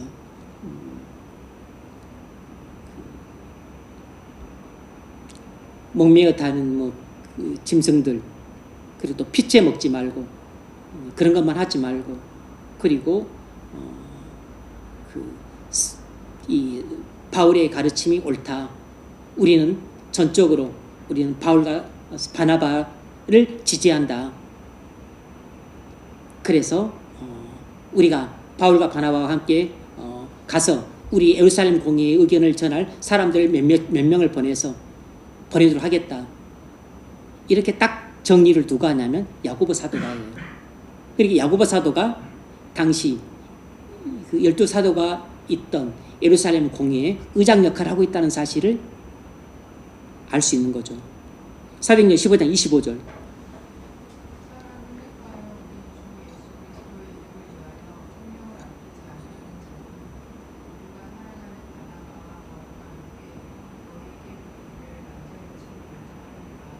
아멘.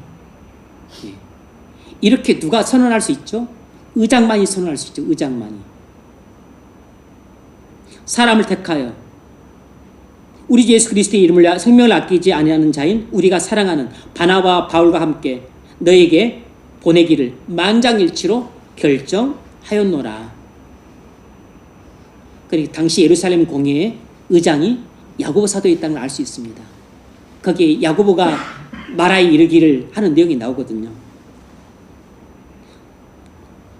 야고보서 3장 1절. 내 형제들아 너는 선생된 우리가 더 큰 심판을 받을 줄 알고 선생이 많이 되지 말라. 아멘. 사람들은 모두가 주도적인 위치에서 모임을 이끌어가고 싶어 합니다. 그러니까 다시 말하면 모두가 다 의장이 되고 싶어 하고 우두머리가 되고 싶어 하고 선생이 되고 싶어 한다는 뜻이에요. 왜 그러죠? 사람에게는 누구나 타락한 본능이 있는데 타락한 본능은 전부 이생의 자랑이라. 이생의 자랑이기 때문에 자기가 잘난 척하고 싶어 하는 것입니다. 자기가 많은 사람들 중에 제일 높아지고 싶은 것이에요. 그래서 그 야고보 사도가 이렇게 말한 것입니다. 너희가 다른 사람들을 가르치는 위치에 있는 선생이 되려고 하지 말라는 것입니다. 선생은 나중에 더 큰 심판을 받는다는 것이에요.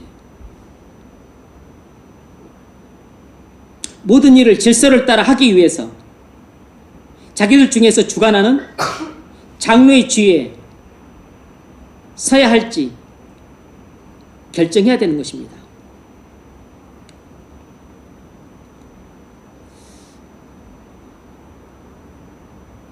그래서 장로들이 있다면 누가 그 모임을 이끌어가야 될지 정해야 되겠죠. 또 온라인에는 이제 뭐 또 선임 장로 뭐 그런 게 있어서 합니다만 제가 좀 해보렵니다. 제가 나이가 많으니까 제가 해야 되는 게 맞지 않을까요? 아니 무슨 소리? 제가 먼저 뽑혔으니까 제가 해야죠. 그렇게 하면 곤란합니다. 세상에서는 대부분 그렇게 하려고 그러죠. 내가 이 지역의 국회의원 되겠어. 내가 좀 똑똑하고 경륜도 있으니까 내가 여기서 우리 시를 다스리는 시장이 되는 게 낫소. 다 세상에서 그렇게 해요. 저 사람 보십시오. 저 사람이 한 게 뭐 있습니까? 저는 학생운동도 했고 인권운동도 했고 저는 또 변호사이기도 한데 저 사람보다는 내가 낫습니다. 다 이렇게 말해요. 근데 교회에서도 그렇게 하면 안 되죠. 그럼 다 이생의 자랑인데. 아이고, 저보다는 저 사람이 낫습니다. 아이고, 맞아. 또 저 사람, 아이고, 저보다는 또 요 사람이 낫습니다. 서로가 다른 사람들이 훌륭하다고 세워주고 인정해주고 그래야 그게 미덕 아닌가요?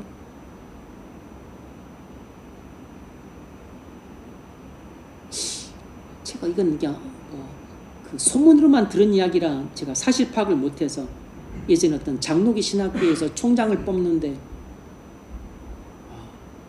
총장 후보로 올라온 분들이 서로 내가 안 하겠다고 나는 자격 없다고 저분은 뽑으시라고 그랬다는 이야기를 들은 적이 있습니다. 어떻게 이 세상에서 그런 일이 일어날 수 있지? 어떻게 그 신학교 총장 후보로 올라온 분들이 그런 일이 있을 수가 있지? 서로 다들 총장 되겠다고 그렇게 난리법석을 피우는데 서로 총장이 못 돼가지고 서로 상대방을 뜯어묻고 핥히고 험담하고 중상하고 그러는데 어떻게 그런 일이 일어날 수가 있지? 그런 생각이 든 적이 있어요. 근데 그런 소문이 뜬 소문은 아니었습니다. 뭐 제가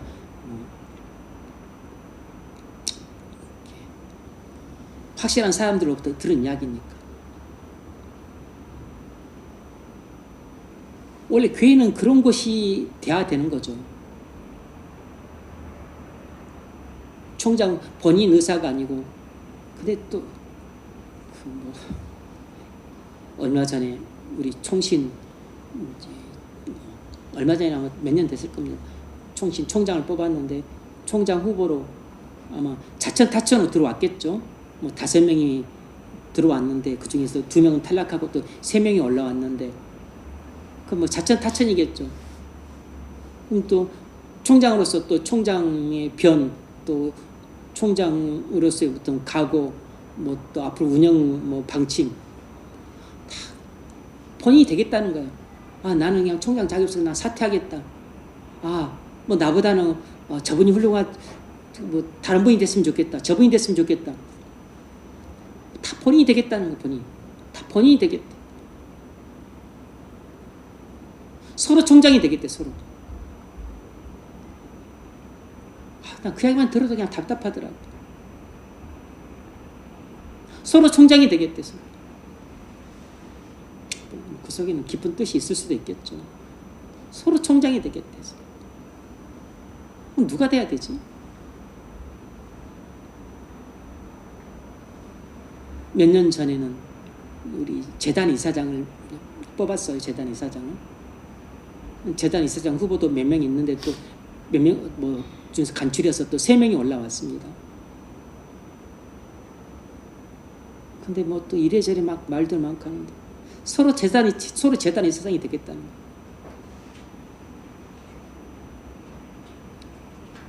왜 양보를 안 하죠? 왜 본인이 다 자격이 있다고 생각을 하지?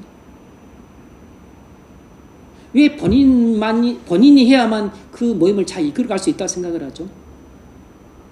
다 본인이 재단 이사장으로 대하야만 학교를 잘 이끌어갈 수 있겠다.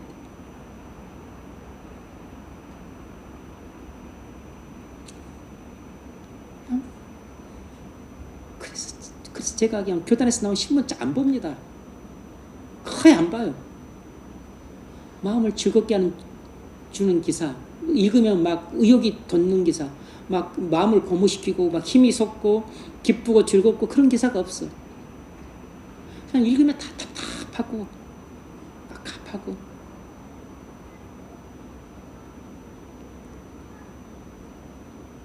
세상 신문이 다 그렇잖아요. 뉴스라는 것이 그냥 들으면 답답하고 깝깝하고 그냥 한숨 나고 우울하고. 세상의 신문이 전해주는 뉴스가 다 그런데 기독신문도 그래.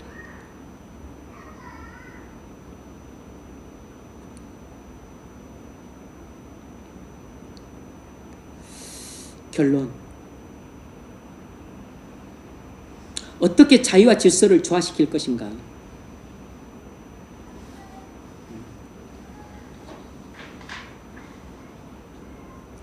그건 이제 그 장로와 집사를 선출할 때 그게 나오는 거죠. 장로와 집사는 교인들이 선출하는 것이고, 그리고 그들을 안수해서 장립하는 것은 사도들이 한 것입니다. 오늘날에도 마찬가지죠. 장로와 집사는 교인들이 선출하고, 그리고 목사는 그들에게 안수해서 그들을 장립하는 것입니다. 근데 교인들이 이제 바르게 장로를 또 집사를 선출할 수 있도록 그 교인들을 지도할 책임은 목사이겠죠. 교인들이 성령의 인도를 받고 감동을 받아서 그렇게 집사와 장로를 선출할 수 있도록 해야죠. 그러려면 교인들이 뭘 해야 되겠어요? 아, 저는 장로 되면 교회 뭐 작년에 보니까 교회에서 장로된 임직 헌금으로 뭐 2천만 원 하던데, 아, 저는 그냥 한 20억 하겠습니다. 아, 그러면 뽑아야 되나요?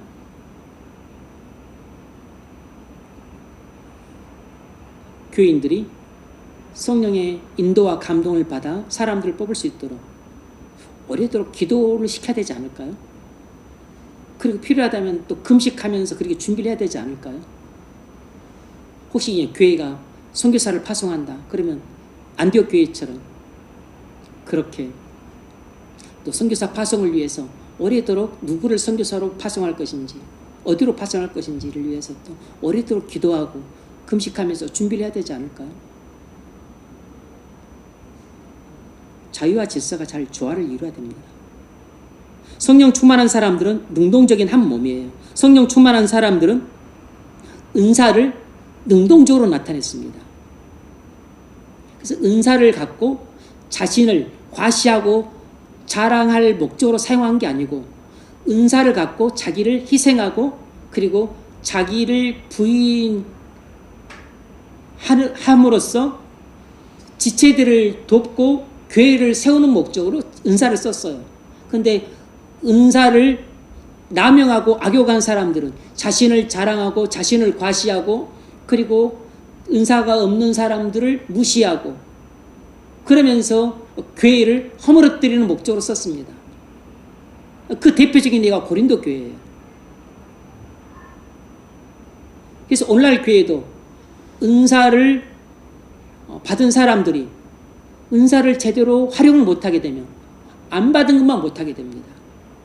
차라리 은사가 없으면 교회가 혼란에 빠지지도 않는데 은사를 많이 받았는데 은사를 바르게 활용을 못하면 교회가 하나 되었던 교회가 분열이 됩니다. 그럼 은사를 안 받은 것만 못하죠. 은사를 받는 게 중요한 게 아니고 100가지 은사를 받아서 잘못 활용하는 것보다는 한 가지 은사를 받더라도 올바르게 활용하는 것이 중요한 것입니다. 그래서 우리는 무조건 은사를 받는 데에만 관심이 있는데 은사를 받는 것에도 관심을 가져야 되지만 그보다 훨씬 더 관심을 가져야 될 것은 지금 있는 은사만이라도 바르게 잘 활용하는 것이 더 중요한 것입니다. 100가지 은사를 잘못 활용하는 것보다는 한 가지 은사를 바르게 활용하는 것이 교회를 100배를 더 잘 세우는 것입니다. 그래서 내가 받지 않는 은사에 대해서 나는 저런 은사 받고 싶어 사모하고 열망함으로 우리가 받기를 위해서 기도할 수도 있지만 그것보다 현재 받은 은사라도 잘 사용을 하십시오. 자기 영광을 위한 도구로 쓰지 말고 자기를 부인하고 자기를 낮추고 낮은 자리에 가서 많은 지체들을 돕고 섬기는 용도로 받은 은사를 쓰십시오. 구제하는 은사, 이런 은사 별로 안 좋아한다 그랬잖아요. 긍휼의 은사, 그런 은사 받고 싶어하는 사람 별로 없어요. 뭐 기도하는 은사, 그런 은사 받아가지고 뭐하냐, 돈도 안 내는 거, 이렇게 생각합니다. 뭐 예언의 은사, 방언의 은사, 뭐 치유의 은사, 귀신 쫓아내는 능력의 은사, 이런 은사는 엄청 또 좋아해요.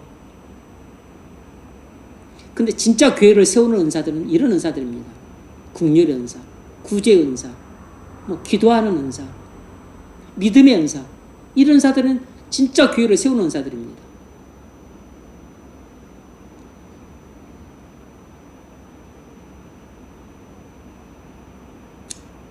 은사를 사용하는 데는 분명하게 질서가 있어야 되고 통제가 있어야 됩니다.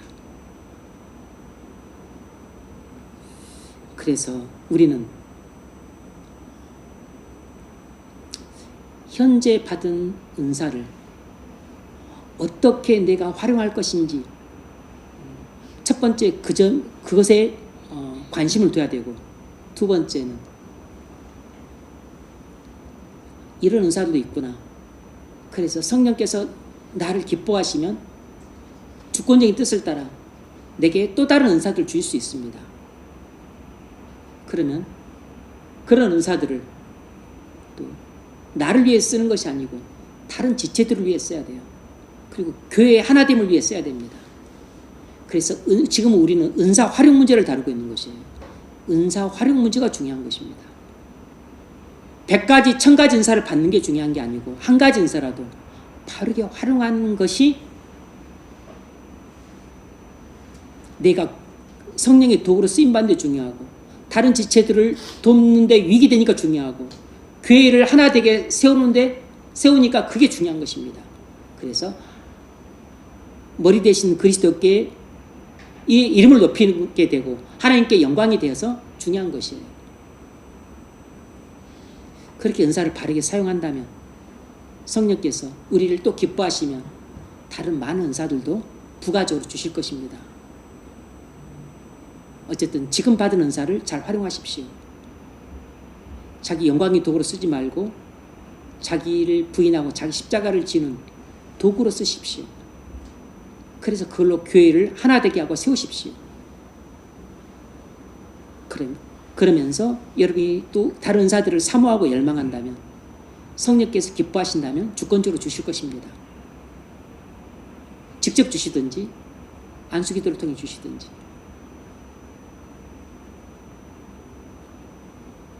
그래서 은사를 받게 되면 교회를 세우는 방향으로 은사를 쓰십시오. 많은 사람들이 은사를 갖고 자기 잘난 체 하는 데 썼기 때문에 그동안 교회가 은사 때문에 몸살 알아왔습니다. 그래서 목회자들이라든지 많은 교인들이 은사 그러면 고개를 절리절리 흔듭니다. 은사 그러면 은사 이야기도 듣기 싫어해요. 은사라는 이야기 용어 자체를 듣기 싫어합니다.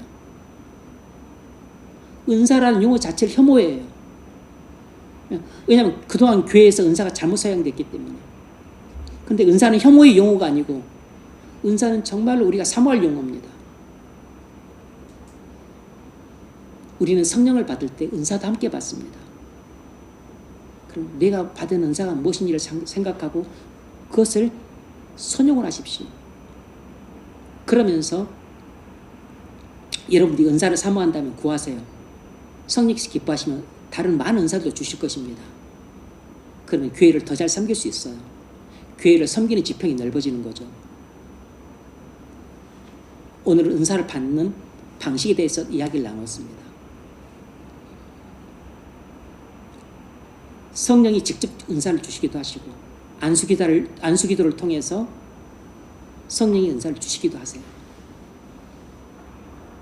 근데 은사는 결국 성령과 함께 오는 것입니다. 내가 성령을 받을 때 은사도 함께 오는 것이에요. 그러므로 여러분 성령 받기를 사모하십시오. 성령의 부심을 사모하고 열망하고 고대하십시오. 그것을 위해서 여러분 기도를 하세요. 성령을 받으면 은사도 함께 받습니다. 그리고 여러분 자녀손들을 위해서 늘 기도하십시오. 당장 꽃이 피고 열매가 맺지 않다 할지라도 30년 지나서 꽃이 피고 열매를 맺기도 합니다. 내가 살았을 때는 눈으로 못 보는데 내가 죽고 나서 그것이 꽃이 피고 열매가 맺는 경우도 허다합니다. 그래서 기도가 당장 응답 못 받는다고 무시하지 마세요. 기도는 반드시 응답받는 날이 옵니다. 그런 애가 있기를 주의 이름으로 축원합니다.